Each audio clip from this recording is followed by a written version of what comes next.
Et bonjour à chacun, bienvenue à cette nouvelle émission de 15 minutes avec. Et puis aujourd'hui, j'accueille Franck Pécastin. Bonjour Franck, Bonjour David, bonjour à ceux merci, qui vont nous écouter, nous regarder. merci d'avoir accepté notre invitation. Et aujourd'hui, tu as voulu nous parler d'une découverte que tu as fait en avançant dans ton ministère, celle qui avait peut-être un trou dans notre raquette. C'est-à-dire que dans nos assemblées, on était en capacité de transmettre un savoir, parfois un savoir-faire, mais il nous manquait un troisième savoir. Est-ce que tu peux nous en parler? Alors, bah oui, avec plaisir, c'est avec joie. Merci de me donner l'opportunité de partager sur le savoir-être.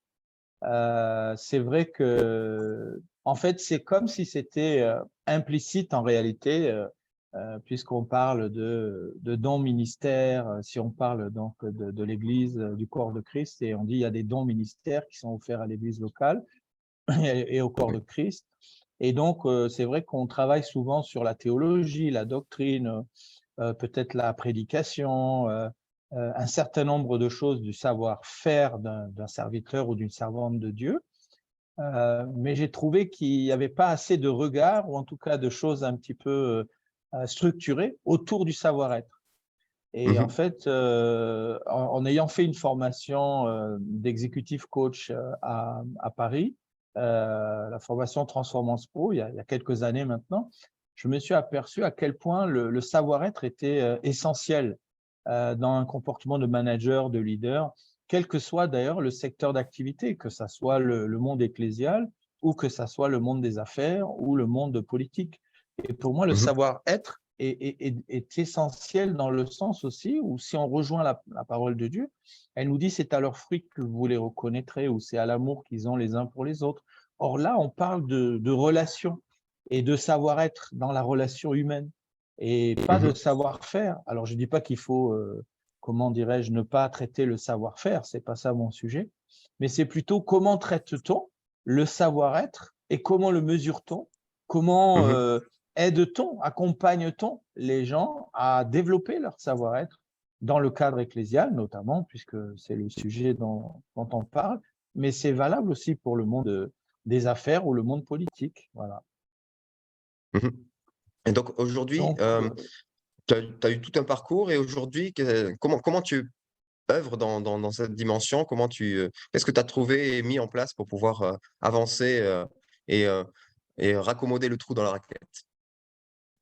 alors, je me suis donné cette mission, du moins, je ne me la suis pas donnée, pardon. Dieu m'a donné cette mission, je le crois, c'est ma conviction, hein, donc je crois qu'il m'a, parce que je crois toujours que quand Dieu nous partage des choses ou nous apprend des choses, c'est pour les appliquer sur la terre et en faire profiter le plus grand nombre, en fait, qui soit au Mmh. bénéfice de ça.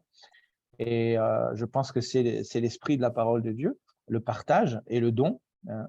Et donc pour moi, donc ce que j'ai appris sur moi-même d'abord, en tant qu'humain, ce que j'ai appris sur, le comportement, des relations humaines et ce que j'ai appris sur l'intelligence collective, j'ai décidé donc, de le partager et de l'enseigner aux autres.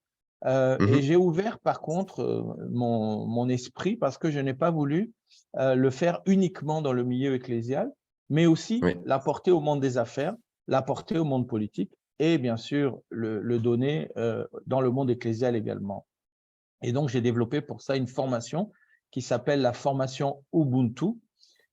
Et Ubuntu est un concept en fait philosophique et spirituel qui vient de l'Afrique de l'Est et de l'Afrique du Sud, mais aussi qui s'étend jusque dans l'Afrique centrale, parce que Mmh. c'est un concept bantou et qui, on pourrait dire en fait, qui est l'humanité réussie ou l'humain dans sa perfection.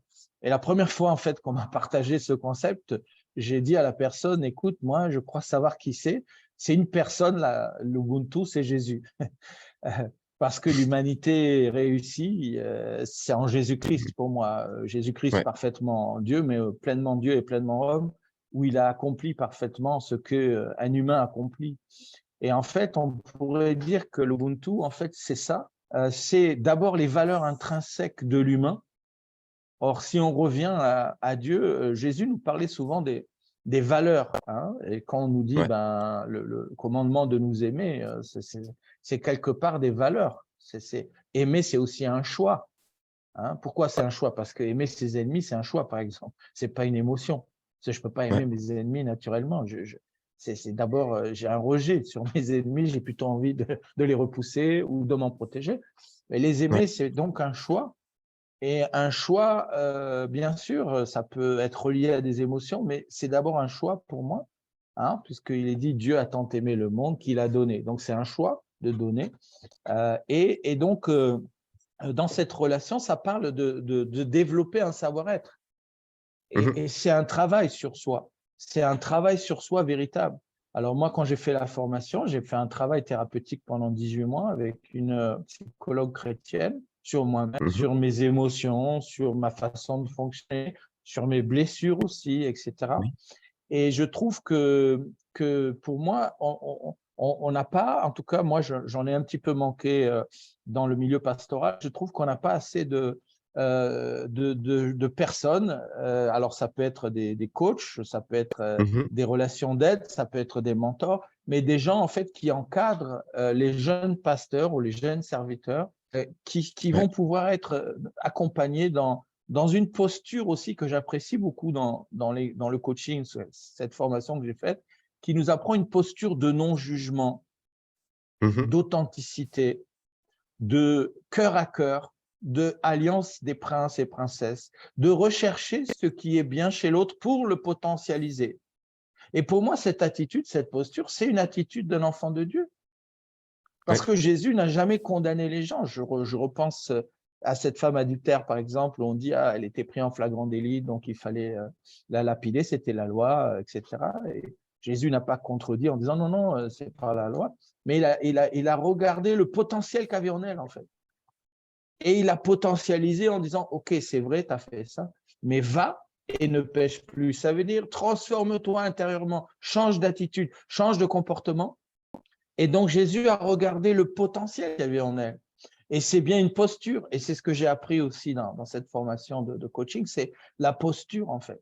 Quelle posture? Alors, on peut être pasteur et coach, on peut être Mmh. entrepreneur et coach, manager et coach, journaliste et coach. Enfin, je veux dire, on peut être aussi, ça peut en faire un métier au sens j'en vis, Ouais. mais ça peut être aussi une posture. Et moi, ça m'a beaucoup interrogé sur notre posture en tant que serviteur de Dieu, mais aussi ce qui se passe dans nos églises locales et Ouais. en termes de relations humaines. Et je me suis aperçu, il y a quelque chose, on parle dans l'analyse transactionnelle d'Éric Berne, qui est un des psychiatres qui a fondé une théorie sur les relations humaines, s'appelle l'analyse transactionnelle dans les années 60 à peu Mmh. près dans l'école de Palo Alto. Tu dois connaître un petit peu. Et en fait, il y a quelque chose qui est sorti de ça, de l'analyse transactionnelle, c'est ce qu'on appelle le triangle dramatique ou le triangle de Cartman. Et donc, on voit des relations humaines basées sur un sauveur, une victime, un sauveur et un persécuteur. Et en fait, Mmh. souvent, j'ai constaté dans les milieux religieux, dans nos églises, on est souvent dans cette logique de jeu psychologique qui est victime cherche sauveur et victime devient persécuteur du sauveur, etc., etc. Ouais. Et ce sont des relations psychologiques blessantes qui, à la longue, Mmh. usent et fatiguent. Ouais. Et je crois que mettre de la lumière sur les vérités que nous vivons euh, ne peut être que positif dans le sens de construire une intelligence collective ou un collectif Mmh. puissant permettant d'aller faire des projets. Alors, quand dans le milieu ecclésial, bien sûr, d'aller faire des disciples. Si on est en France, eh bien, de permettre aux Français et Françaises de connaître Jésus à travers nos témoignages, notre vie, nos relations. Hein, parce que quand Jésus parle de « c'est à leurs fruits que vous les reconnaîtrez », c'est à l'amour que vous avez les uns envers les autres qu'on saura que vous êtes mes enfants. Alors, le Mmh. témoignage le plus puissant, ce n'est pas le plus grand évangéliste qui va faire des miracles sur les places publiques, tout ça, non. C'est l'amour que nous aurons dans nos communautés qui va faire modéliser les autres personnes de manière, c'est notre vie sociale qui va impacter la vie sociale en France. Et Mmh. moi, ça, c'est quelque chose qui, pour moi, demande un travail, un vrai travail. C'est pas simplement de prier. Bien sûr, prier, c'est les fondations de notre relation à Dieu. Et un ami pasteur qui est parti auprès du Seigneur maintenant disait un truc très simple, c'est que prier, c'est un mot religieux pour dire parler avec Dieu, tout Ouais. simplement. Donc, bien sûr, parler avec Dieu, c'est essentiel. Si on est croyant et chrétien, forcément, on se doit de parler avec Dieu et de l'écouter aussi, parce que parler, c'est Mmh. écouter. C'est pas seulement raconter sa vie, parce qu'il la connaît déjà, mais au moins de savoir aussi parler. On peut lui dire nos souffrances, on peut lui dire nos peurs, on peut lui dire nos craintes, on peut lui dire nos joies, mais aussi on l'écoute. Mmh. Et donc Il y a aussi dans la relation humaine, c'est ça que je trouve que nous avons un travail à faire. Et bah, vous, les jeunes générations aussi, moi j'ai un peu maintenant 58 ans, donc je n'ai pas encore du temps devant moi si Dieu me prête vie, mais je pense que les jeunes devraient saisir ça à bras le corps et dire, OK, il faut changer quelque chose. Il y a des choses à changer, que 2023 nous aide à prendre des bonnes décisions, à changer nos relations humaines. Mais pour ça mmh. aussi, faire appel à des sachants qui vont aider, accompagner à la transformation culturelle de la vie sociale dans les églises locales, pour que Mmh. l'amour puisse être là. Et il y a des prérequis. Il faut de l'authenticité, il faut de la bienveillance, il faut du non-jugement, il faut de la prise de conscience de comment je fonctionne, il faut l'intelligence émotionnelle, il faut l'intelligence du cœur. C'est des choses qui s'apprennent et qui se développent. Mmh. Il y a, je trouve, c'est très pertinent parce que, si on regarde en fait, autour de nous, dans notre histoire, les serviteurs de Dieu qu'on a vus chuter, c'était très souvent pour des problèmes d'identité pas réglés, qui auraient, s'ils avaient eu la chance d'être accompagnés, en relation d'aide ou en coaching, ils auraient pu certainement ou peut-être, je ne sais pas, passer par-dessus, ces problèmes d'identité et ne pas chuter, dans leur service et leur ministère. Mais j'avais quand même une dernière question, pour les quelques minutes qui nous restent. Hem, Mm. Souvent, tout ce qui est du domaine du coaching, tout ce qui est du domaine, de ouais, tout ce qui tourne autour du coaching, souvent, on le voit, on le sent dans la façon dont c'est présenté, dont c'est annoncé. Je dis pas là aujourd'hui, au contraire justement. Mais c'est très souvent des démarches assez égoïstes pour moi être mieux, heu, moi me sentir mieux, moi être plus efficace et cetera et c'est pas du tout ce que j'entends. J'ai l'impression qu'il y a plus une dimension collective. Est-ce que tu peux nous en parler un peu plus de ça? Oui, bien sûr, tu as raison de le souligner. En effet, il s'agit vraiment aussi, dans la formation que je fais Ubuntu, l'Ubuntu, c'est les valeurs intrinsèques de l'humain, mais c'est aussi la prise de conscience que je ne peux exister sans l'autre, Mmh mh. c'est-à-dire la prise de conscience du collectif. Et on appelle ça aussi l'intelligence collective. Et l'intelligence collective, c'est une puissance. C'est ce que la Bible appelle l'unité, le Echad de Dieu. Le Echad de Dieu, Jésus prie dans Jean 17, 20, il dit, Seigneur, je prie pour que, comme toi et moi, Père, nous sommes Echad, un, que eux Mmh. aussi, non pas ceux qui sont avec moi, mais aussi dans les futures générations, soient un. Pourquoi? Parce que Ouais. dans le un de Dieu, il y a une puissance de l'efficacité. Il y a une puissance de Mmh mh. l'efficience, il y a une puissance du pouvoir, d'influence, de leadership. Mmh. Et donc, c'est pour ça que Jésus a prié comme ça, parce qu'il veut que le message se répande. Il veut que le royaume de Dieu s'étende. Et donc, dans le travail de la formation au Boulot, on travaille justement sur les processus d'intelligence collective, sur la mise en œuvre d'un collectif commun. Et là aussi, il y Mmh a un mh. travail et des prérequis. Et souvent, par exemple, il y a une histoire d'éléments de culture minimum partagés.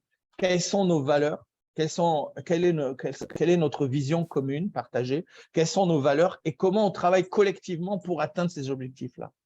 Et ça, c'est un travail également.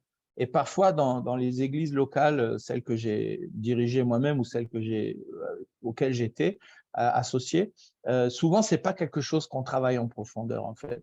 Et je Mmh. trouve que c'est dommage, on se prive, en fait, en ne travaillant pas sur ces sujets-là, d'une efficacité qui pourrait être meilleure. Voilà. Donc, merci d'avoir posé la question sur l'intelligence collective. L'Ubuntu, c'est aussi ça. Ouais. Je suis Et beh parce que tu es, David. Si mmh, tu n'étais pas là, je ne serais pas là. ouais. Et bah, merci pour toute cette ouverture. Moi, je crois que c'est vraiment une richesse qui est en train d'être redécouverte, dans le domaine de tout ce qui est relations d'aide, tout ce qui est, psychologie, chrétienne, tout ce qui est, coaching. Oui, on a vraiment besoin et il y a de la place dans nos assemblées, pour qu'on puisse être plus pertinent pour la génération qui nous entoure, effectivement. Et on n'a pas juste besoin de connaître la parole, et de savoir faire des choses, on a aussi besoin d'être transformé et d'être. Et puis d'ailleurs, ça me fait penser, spontanément, là j'y pense, Jésus il a dit, «Vous recevrez une puissance et vous serez mes témoins». Il n'a pas dit: «Et vous irez témoigner». C'est vraiment une histoire de transformation de qui on est et de qui on doit être pour pouvoir rentrer dans les œuvres qu'il a prévues pour nous. Alors merci beaucoup Franck pour cette ouverture et pour toutes les personnes que tu formes, dans le milieu, chrétien et non chrétien pour transformer cette société, pour que, ouais, on puisse être des réponses aux problématiques et aux questions de cette société. Merci beaucoup Franck. Merci David et à bientôt. Merci, au revoir. À bientôt. Au revoir. Au revoir.